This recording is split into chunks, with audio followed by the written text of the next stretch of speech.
Devin Haney seems afraid to fight, honestly. It seemed like he's still traumatized by that Ryan Garcia fight, understandably so.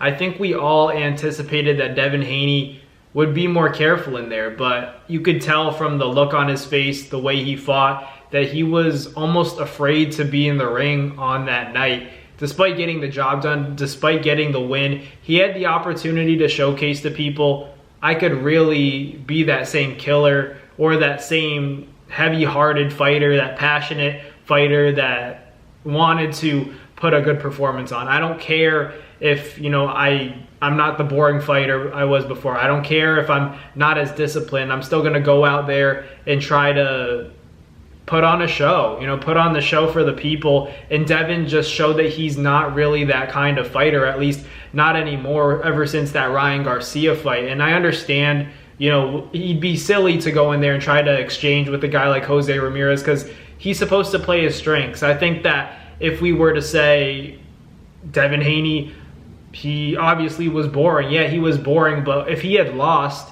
then we would have said, oh, use your feet more. And then when he's using his feet, we're saying he's boring. So you gotta compromise a little bit as boxing fans. I think we as boxing fans almost made Devin Haney a more boring fighter. We made him not want to take the risk. We're the ones complaining about Devin Haney, wanting to take a risk. And maybe he still should. I still believe Devin Haney should take a risk. But the public reception and perception of Devin Haney has deterred him from wanting to exchange, from wanting to take risks. Because of social media, because of all the trolling that Devin Haney gets, because of all that deep hate that he gets from people on social media, he's not going to want to exchange. He said, all right, you guys don't appreciate me, I'm going to make it a boring fight and just get my money and walk out. That's our doing as well. It's our faults as fans and people who break down the sport. We've turned Devin Haney into a more boring fighter. He's gone back to his boring ways, ultimately. He's saying, you guys don't appreciate when I go out there. You guys call me pillow hands. You guys call me, the lawsuit guy. You call me weak-minded. So now I'm going to go back to doing what I usually do, which is not entertaining the fans, but getting the job done by any means necessary. And I feel like a lot of it is our fault because we criticize Devin Haney on social media. We criticize him for being that pillow-fisted individual that, can't really knock anybody out. He's a boring fighter. Now we're really getting the boring version of Devin because ultimately he doesn't want to hear the trolling anymore. I know one thing about guys like Devin and Shakur as people, they're on the internet a lot. They're on social media. So obviously, no matter what, they're going to see this and it's going to affect them. They're going to say, all right, these guys, they're trolling me. They're giving me hate about, getting cracked by Ryan Garcia, by fighting like a scared individual. I might as well fight like a scared individual anyways. I'm not going to please them. They're not going to appreciate what I'm doing in the ring. So might as well just get the win by any means necessary, even if it's a boring fight. And that's what Devin Haney's doing. So we can't, blame Devin for being a boring fighter because ultimately, it's our own doing. Because I'm sitting here saying that Devin's boring, he's this and that, but I feel like what gave him the most popularity was him engaging with Ryan Garcia, and ultimately that led to his demise. Don't get me wrong, it was detrimental to him in that fight, and he took a lot of damage. I'm not saying that, but in the process, you gain a sense of glory and notoriety through that process. I'm not saying that it's good for your health, but in the hurt business, the same rules don't apply. You're going to get respect from showing that you want to be there to fight. Guys like Virgil Ortiz, guys like Boots Ennis, guys like Naoya Inoue, Terrence Crawford, these guys are going to try to fight you.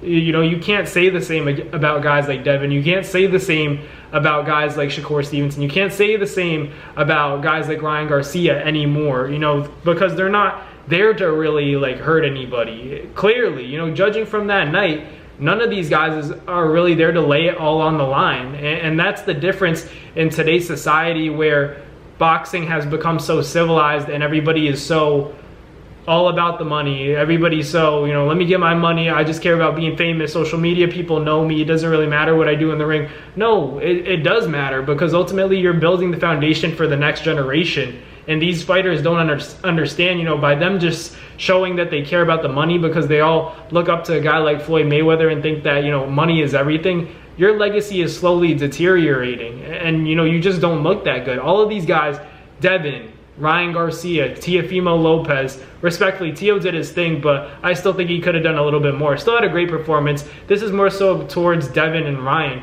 You guys don't look that good. You guys don't look like those guys anymore. When it was Devin, Ryan, Teo, Shakur, you know, all these guys, Tank, they don't look crazy. They don't look great.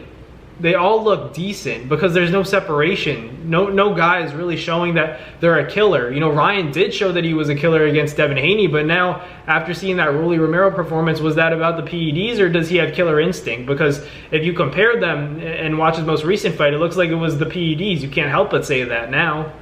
It is what it is, but just being real, Teo, Ryan, Devin, Tank, they're all the same. You know, there are no guys creating separation. So they're all good. There's no great fighter in this generation right now when I'm talking about those names, because they're all on the same level as far as I'm concerned. There's no separation. No one's creating that separation. No one's trying to create great highlight moments. They're not killers to the point where they're trying to separate themselves from their peers, and that's what being a legend is all about. You know, the Pacquiaos, the Floyds, all of these great fighters, they've wanted to create the separation. They've wanted to dominate. They want to kick ass. These guys don't care that much. They don't care. And, you know, I'd love to throw Ryan in the conversation, but now it's like, how much credit can we give him for that Devin Haney performance? Because now, after seeing that Rolly fight, he looked gun shy, looked afraid to throw shots. Probably was the PEDs. I'm just saying. I'm calling a spade, and that's how it looked. But it is what it is. I just think Devin Haney, you know, he's traumatized by all the hate he got and the beating he took. So now he's not going to ever be that same fighter, in my opinion. But let me know down below what you guys think. Thank you guys for watching. Like, comment, and subscribe. And I'll catch you guys on the next Nabs Boxing video. Peace.